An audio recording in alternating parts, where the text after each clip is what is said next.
Doctor Baba Saheb Ambedkar ಅವರ ನೇತೃತ್ವದಲ್ಲಿ ರಚನೆಯಾದ ಸಂವಿಧಾನವನ್ನು 1950 ಜನವರಿ 26ರಂದು ಅಂಗೀಕರಿಸಿ ನಮ್ಮ ದೇಶವನ್ನು ಸರ್ವತಂತ್ರ ಸ್ವತಂತ್ರ ಸಾರ್ವಭೌಮ ಗಣರಾಜ್ಯವನ್ನು ಘೋಷಣೆ ಮಾಡಲಾಯಿತು.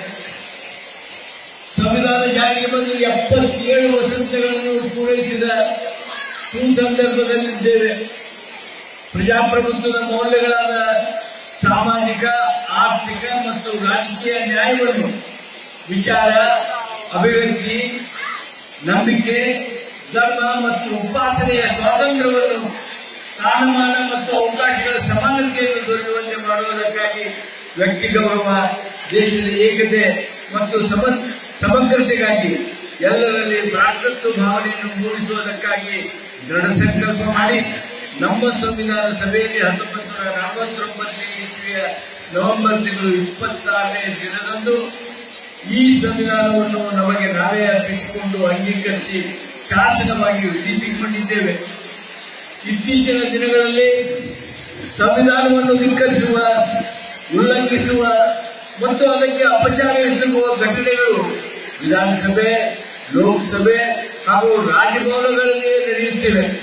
ಸಂವಿಧಾನದ ರಕ್ಷಕರಾಗಿರುವ ಉನ್ನತ ಹುದ್ದೆ ಅಲಂಕರಿಸಿ ಸಂವಿಧಾನದ ಅಡಿಯಲ್ಲಿ ಪ್ರಮಾಣ ವಚನ ಸ್ವೀಕರಿಸಿರುವ ನಮ್ಮ ದೇಶದ ಜವಾಬ್ದಾರಿಯುತರು ಸಂವಿಧಾನದ ಉಲ್ಲಂಘನೆ ತಮ್ಮ ಮನಸ್ಸೋ ಇಚ್ಛೆಯಂತೆ ಅದನ್ನು ಅರ್ಥೈಸಿ ಅಗೌರವಿಸುವ, ಸಂವಿಧಾನವನ್ನು ಉಲ್ಲಂಘಿಸುವ ಕೆಲಸ ನಡೆಯುತ್ತಿರುವುದು ಅತ್ಯಂತ ವಿಷಾದದ ಸಂಗತಿ. ಸಂವಿಧಾನದ ಅಡಿಯಲ್ಲಿ ಕಾರ್ಯನಿರ್ವಹಿಸುವ ಸಂದರ್ಭದಲ್ಲಿ ಅತ್ಯಂತ ಸೂಕ್ಷ್ಮವಾದ ಮತ್ತು ಗಂಭೀರವಾದ ವಿಷಯಗಳನ್ನು ಶಾಸನ ಸಭೆಗಳಲ್ಲೂ ಸಹ ಗಮನಿಸದೆ ಕೇವಲ ರಾಜಕೀಯ ಕಾರಣಕ್ಕಾಗಿ ಮುಂದಾಲೋಚನೆ ಇಲ್ಲದೆ ಕೆಲವು ಅಂಶಗಳನ್ನು ತಮ್ಮ ರಾಜಕೀಯ ನಿಲುವುಗಳಿಗೆ ಪೂರ್ವಕವಾಗಿ ವ್ಯಾಖ್ಯಾನಿಸುತ್ತಿರುವುದು ಕಳವಳಕಾರಿಯಾಗಿದೆ. ನಮ್ಮ ಸಂವಿಧಾನ ಜಗತ್ತಿನಲ್ಲಿಯೇ ಒಂದು ಯಶಸ್ವಿ ಸಂವಿಧಾನ. ಜಗತ್ತಿನಲ್ಲಿರುವ ವಿವಿಧ ರಾಷ್ಟ್ರಗಳ ಸಂವಿಧಾನಗಳು ಜೀವಂತವಾಗಿರುವುದು ಸರಾಸರಿ 19 ವರ್ಷ ಮಾತ್ರ. ಆದರೆ ನಮ್ಮ ಸಂವಿಧಾನ 77 ವಸಂತಗಳನ್ನು ಪೂರೈಸಿ ಜಗತ್ತಿನ ಅತಿದೊಡ್ಡ ಪ್ರಜಾಪ್ರಭುತ್ವವನ್ನು ಯಶಸ್ವಿಗೊಳಿಸಿದೆ. ನಮ್ಮ ದೇಶಕ್ಕೆ ಸ್ವಾತಂತ್ರ್ಯ ನೀಡಬೇಕೆಂದು ಇಂಗ್ಲೆಂಡ್ ಆಡಳಿತ ನಿರ್ಣಯಿಸುವ ಸಂದರ್ಭದಲ್ಲಿ ಇಂಗ್ಲೆಂಡ್ನ ನಮ್ಮ ದೇಶದ ಮೇಲುಸ್ತುವಾರಿ ಮಾಡುತ್ತಿದ್ದ ಭಾರತದ ಕಾರ್ಯದರ್ಶಿಯಾಗಿದ್ದ ಮಾನ್ಯ ಲಾರ್ಡ್ ಬಿರ್ಕೆನ್ಹೆಡ್ ಹೇಳಿದ ಮಾತು ನಾನು ಇಲ್ಲಿ ಉಚ್ಚರಿಸುತ್ತಿದ್ದೇನೆ. ವಿವಿಧ ಧರ್ಮ, ಜಾತಿಯಿಂದ ಕೂಡಿದ ಭಾರತ ಈ ದೇಶ. ಅಲ್ಲಿಯ ಜನರ ಸಣ್ಣತನ ಹಾಗೂ ಅಸಮಾನತೆ ಅವರಿಗೆ ತಮ್ಮ ಸಂವಿಧಾನವನ್ನು ರಚಿಸಿಕೊಳ್ಳಲು ಸಾಧ್ಯವೇ ಎಂಬ ಅಪಮಾನದ ಮಾತು ಆಡಿದ್ದ ಆ ಬ್ರಿಟಿಷ್ ಅಧಿಕಾರಿಯ ಮಾತು ಬಿಸಿಗೊಳಿಸಿ ಅತ್ಯಂತ ಯಶಸ್ವಿ, ಜನಪರ, ಪ್ರಗತಿಪರ ಸಂವಿಧಾನವನ್ನು ನಾವು ಕೊಟ್ಟಿದ್ದೇವೆ ಎಂಬ ಹೆಮ್ಮೆ ನಮ್ಮದಾಗಿದೆ. ಇತ್ತೀಚಿನ ದಿನಗಳಲ್ಲಿ ದಕ್ಷಿಣ ಭಾರತದ ರಾಜ್ಯಗಳಲ್ಲಿ ರಾಜ್ಯಪಾಲರು ಹಾಗೂ ಸರ್ಕಾರಗಳ ಮಧ್ಯೆ ತೀವ್ರವಾದ ಸಂವಿಧಾನಿಕ ಬಿಕ್ಕಟ್ಟುಗಳು ಮೇಲಿನ ಮೇಲೆ ಉದ್ಭವಿಸುತ್ತಿರುವುದು ಕಳವಳಕಾರಿ.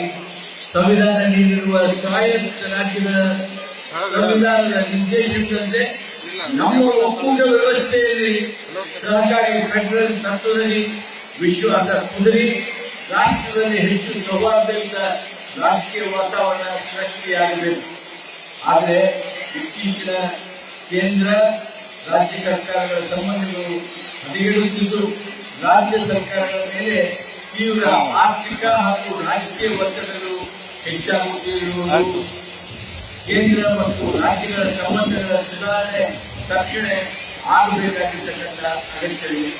ರಾಜ್ಯಗಳು ತಮ್ಮ ಆದಾಯದಲ್ಲಿರಲಿ, ಸುಂಕದಲ್ಲಿರಲಿ ಅಥವಾ ಕೊಡುಗೆಗಳಲ್ಲಿರಲಿ ಕೇಂದ್ರಕ್ಕೆ ನೀಡುವ ಹಣಕಾಸಿನ ಹಾಗೂ ಕೇಂದ್ರ ನೀಡುವ ಹಂಚಿಕೆಗಳು ನ್ಯಾಯಯುತವಾಗಿಲ್ಲವೆಂಬ ಕೂಗು ಎಲ್ಲೆಡೆ ಗಟ್ಟಿಗೊಳ್ಳುತ್ತಿರುವುದು ಫೆಡರಲ್ ವ್ಯವಸ್ಥೆಯ ಕಾರ್ಯನಿರ್ವಹಣೆಗೆ ಎಚ್ಚರಿಕೆ ಗಂಟೆಯನ್ನು ಬಾರಿಸುತ್ತಿದೆ. ಒಕ್ಕೂಟ ವ್ಯವಸ್ಥೆಯಲ್ಲಿ ಕೇಂದ್ರ ಮತ್ತು ರಾಜ್ಯಗಳ ನಡುವಿನ ಸಂಬಂಧಗಳು ಹೇಗಿರಬೇಕೆಂದು ಜಸ್ಟಿಸ್ RS ಸರ್ಕಾರಿಯ ಆಯೋಗದ ವರದಿಯಲ್ಲಿ ವಿಶದೀಕರಿಸಲಾಗಿದೆ. ಕೇಂದ್ರ ರಾಜ್ಯಗಳ ನಡುವಿನ ಸಂಬಂಧಗಳು ಒಕ್ಕೂಟ ವ್ಯವಸ್ಥೆಯನ್ನು ಗೌರವಿಸುವಂತೆ ಇರಬೇಕಾದದ್ದು ಸೂಕ್ತ. ಆದರೆ ಈಗ ಕೇಂದ್ರ ರಾಜ್ಯಗಳ ಸಂಬಂಧಗಳನ್ನು ಪುನರ್ ವ್ಯಾಖ್ಯಾನಿಸುವ ದೃಷ್ಟಿಯಲ್ಲಿ ಮತ್ತು ಸಮರ್ಪಕವಾಗಿ ಪರಸ್ಪರ ಆಡಳಿತಾತ್ಮಕ ವಿಶ್ವಾಸದಿಂದ ನಡೆದುಕೊಂಡು ಹೋಗಬೇಕಾದ ಅವಶ್ಯಕತೆ ಸಂವಿಧಾನದ ಅಡಿಯಲ್ಲಿ ಕಾರ್ಯನಿರ್ವಹಿಸಬೇಕಾದದ್ದು ನಮ್ಮ ಕರ್ತವ್ಯ.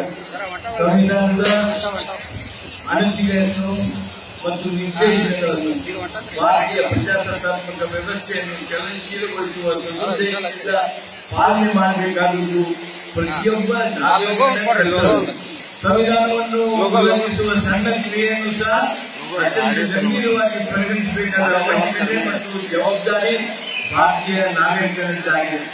ಈ ಜವಾಬ್ದಾರಿಯನ್ನು ನಾಗರಿಕರು ಅತ್ಯಂತ ಹೊಣೆಗಾರಿಕೆಯಿಂದ ನಿರ್ವಹಿಸಬೇಕೆಂದು ಕೋರುತ್ತೇನೆ.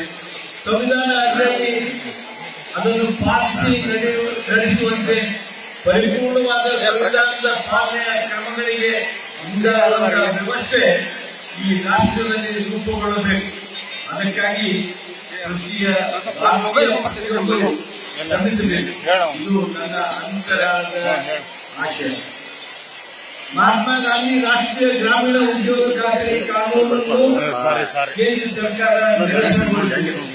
ತನ್ಮೂಲಕ ಬಡವರ, ಕೂಲಿಕಾರರ ಉದ್ಯೋಗದ ಹಕ್ಕನ್ನು ಮತ್ತು ನಿರುದ್ಯೋಗ ಭತ್ಯೆಯ ಯೋಜನೆಯನ್ನು ಗ್ರಾಮೀಣ ಭಾರತದ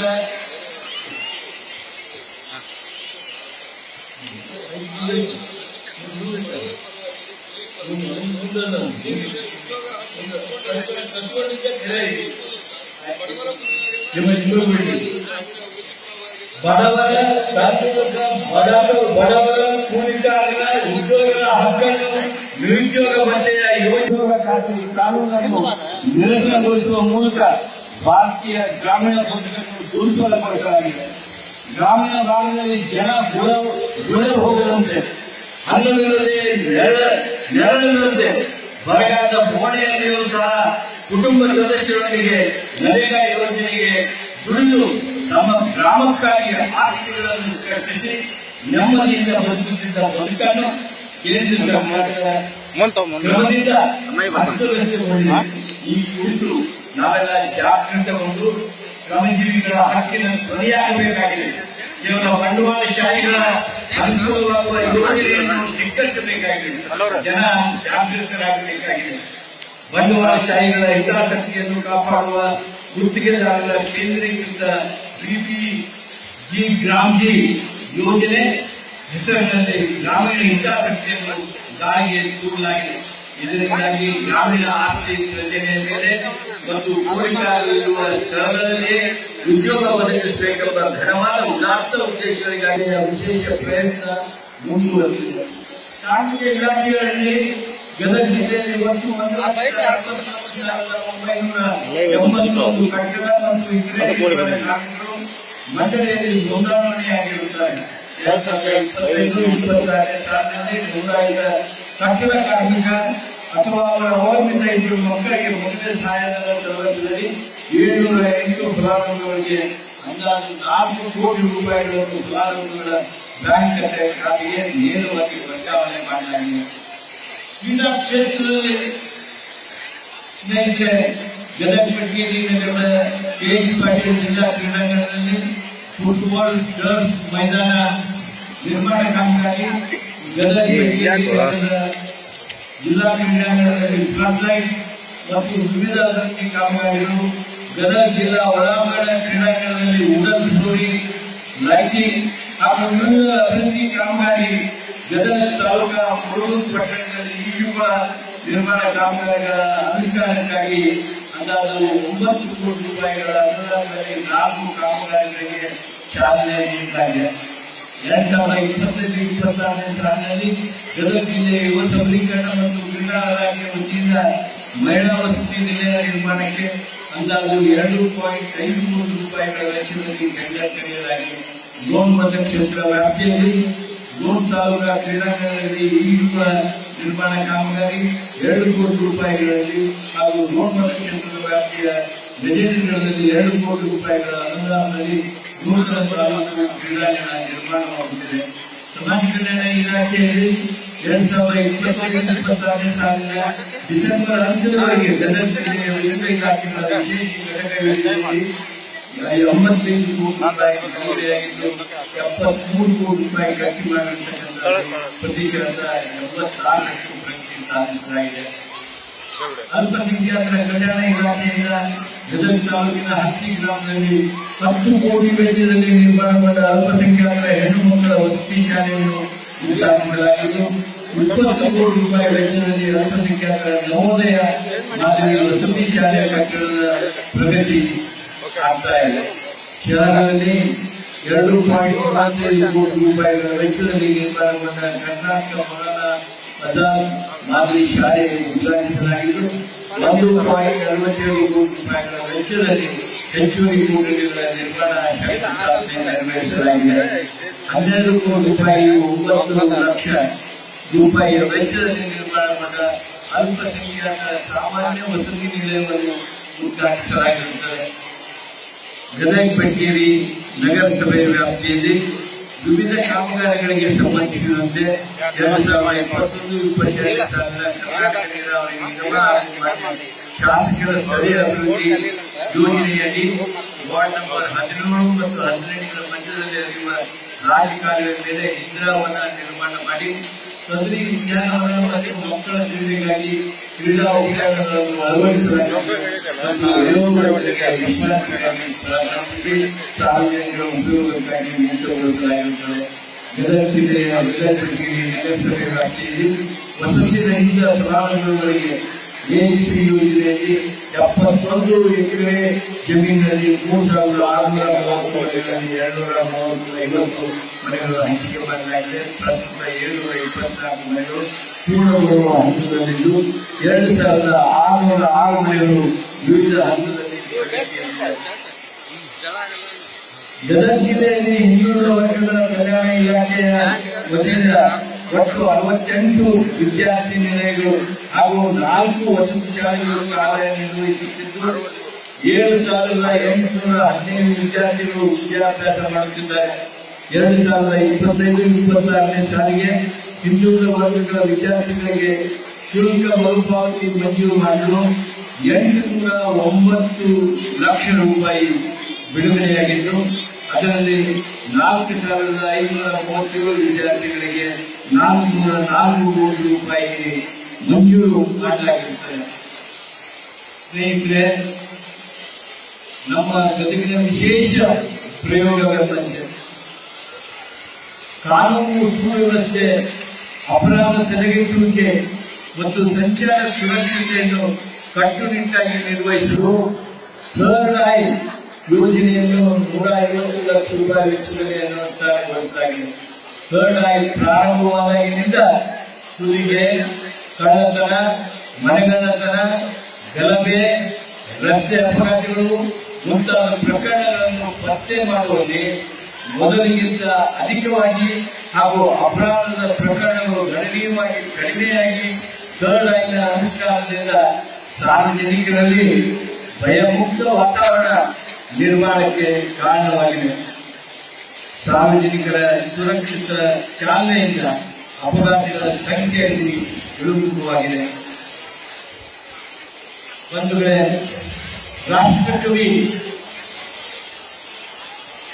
ಕುವೆಂಪು ಅವರು ಕರ್ನಾಟಕವನ್ನ ಸರ್ವಜನಾಂಗದ ಶಾಂತಿಯ ತೋಟ ಎಂದು ವ್ಯಾಖ್ಯಾನಿಸಿದ್ದಾರೆ. ಗಣತಂತ್ರ ವ್ಯವಸ್ಥೆಯ ಮತ್ತು ಸಂವಿಧಾನದ ಮೂಲ ಆಶಯಗಳನ್ನಿಟ್ಟುಕೊಂಡು ಎಲ್ಲರೂ ಸಹಬಾಳ್ವೆಯಿಂದ ಬದುಕೋಣ.